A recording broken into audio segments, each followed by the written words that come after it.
Assalamualaikum warahmatullahi wabarakatuh. Bagaimana kabarnya hari ini teman-teman? Alhamdulillah.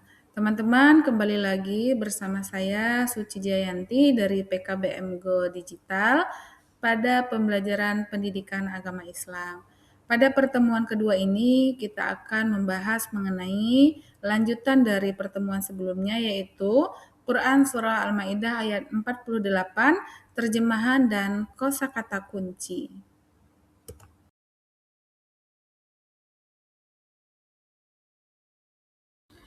Sebelum membahas lebih lanjut, teman-teman bisa perhatikan pertanyaan pemantik berikut ya. Kompetisi sehat versus toksik. Apa bedanya berkompetisi menurut pandangan Islam dengan budaya saling sikut yang sering kita temui di dunia kerja dan belajar?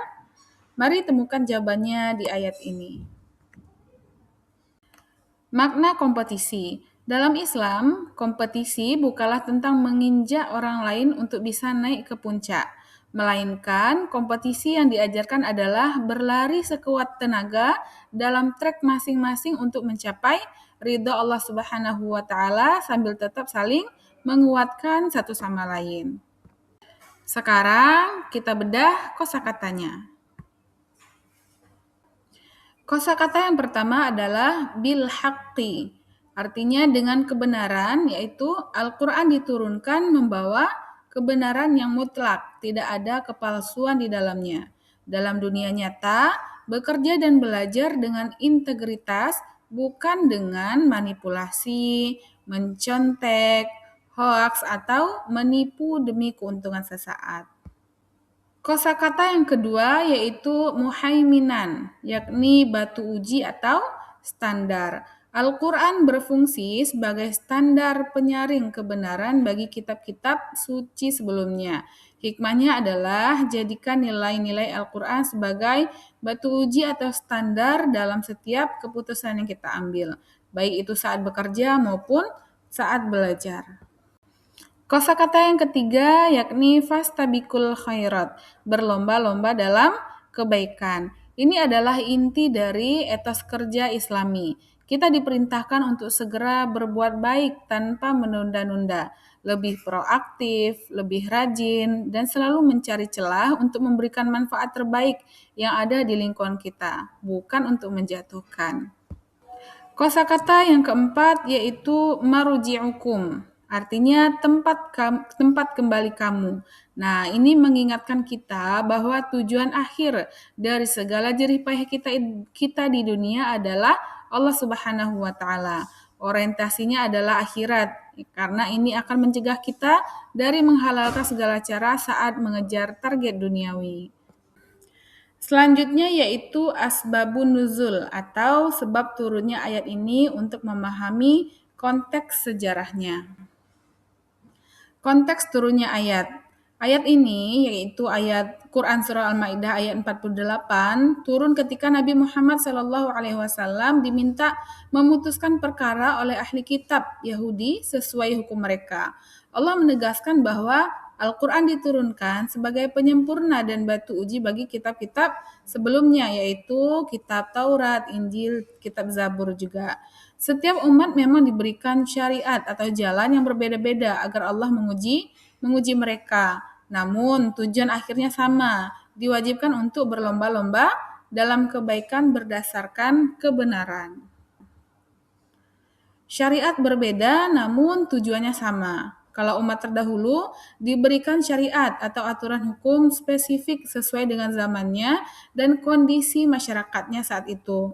Namun kitab mereka rentan mengalami perubahan campur tangan manusia. Sedangkan umat Nabi Muhammad SAW termasuk kita semua yaitu diberikan Al-Quran yang dijaga keasliannya sebagai syariat penutup yang komprehensif atau mencakup semuanya. Ini Al-Quran menjadi standar ukur untuk mengetahui kebenaran murni dari wahyu ilahi. Kandungan inti ayat. Pesan utama untuk kita. Teman-teman, di sini ada 3 pesan yang disampaikan. Yang pertama adalah hukum Allah. Perintah tegas untuk memutuskan segala perkara dan urusan kehidupan kita itu dengan standar yang Allah tetapkan, bukan standar kita. Lagi-lagi bukan standar kita, tapi standar yang menciptakan kita. Yang kedua adalah jauhi hawa nafsu. Larangan keras mengikuti hawa nafsu atau ego pribadi ketika kebenaran Al-Quran sudah jelas di depan mata kita. Dan ketiga adalah kompetisi sehat. Anjuran untuk tidak pasif.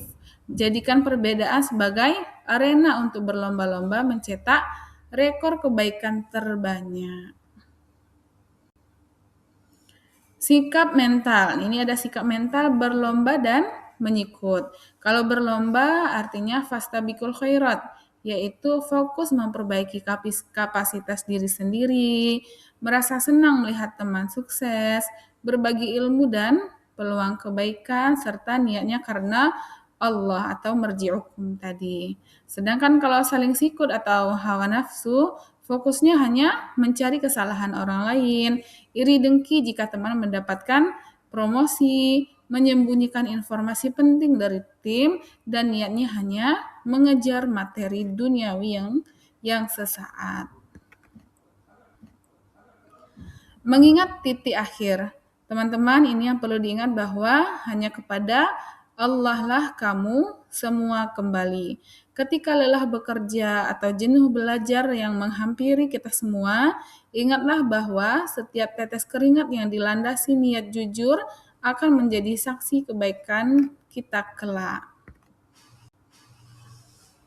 Konklusi kita minggu ini yaitu, jadikanlah setiap lelahmu sebagai lillah, karena Allah. Ini merupakan sikap mental pemenang yang sejati. Sekarang, apakah teman-teman siap berkompetisi? Mari ubah pola pikir kita. Sekolah dan tempat kerja adalah ladang amal untuk mencetak kebaikan. Fastabiqul khairat.